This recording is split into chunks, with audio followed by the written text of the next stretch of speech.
This short video introduces the Unified Communications Smart Client for Project Music. The Smart Client shown here is accessed via your browser window. On the far left, you see call history, access to your voicemails, as well as audio conferencing. Here you'll see conferences that you're scheduled to be a part of, as well as audio conferences that you've created.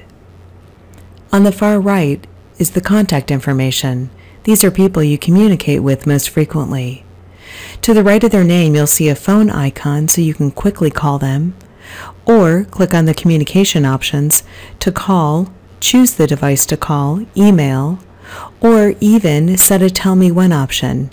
If they're on their phone, you'll be able to be notified when they're available. The icons to the right of the picture show presence as well as on-hook, off-hook status.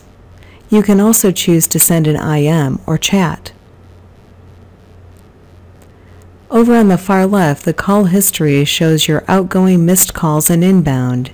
It also shows the time duration, and you can quickly call or return that phone call. The conferences allows you to see what you're scheduled for from an audio perspective along with the bridge and dial-in number. You can quickly join the conference from here, or you could even chat with the group and send a mail notification. The persistent audio conferences are ones that you've created or that you are a part of but are not set up with a specific time. The bridge number and PIN are also shown. In the upper right corner, you can click on the plus sign to create a new conference. The title that you give your conference will be spoken to the participants when they join. You can choose to have participants record a name, and you can also set a time for this conference. If you set a time, it will show up under Scheduled Conferences. You can add a new participant by typing in their name and clicking the plus sign. Once you've found all of your participants, you can click Done. The participants are shown here, and you can have the participants call in, or the conference could call out to them at the specified time.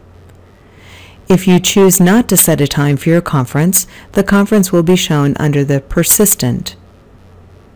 Once you create the conference, your bridge and PIN number will be generated as shown here.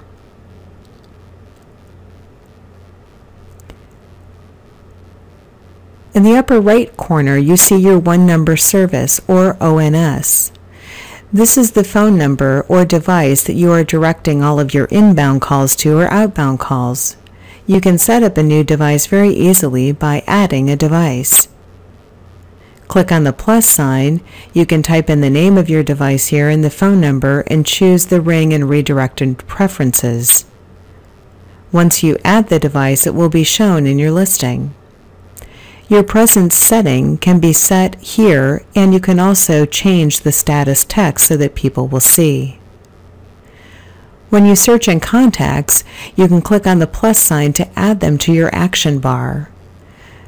Once you add users or contacts into your action bar, you'll be able to quickly chat with them, create an ad hoc conference call, or even email. When you're involved in a conference call, you'll see in the status bar the ability to mute the conference or to mute your own connection. You'll also see on the far left under the conference the details. On the far right, you can actually switch this to a different device if you wanted to move your conference. Under the details window, you can see who's talking because their name and picture is illuminated in green. You'll also see their name above the mute connection.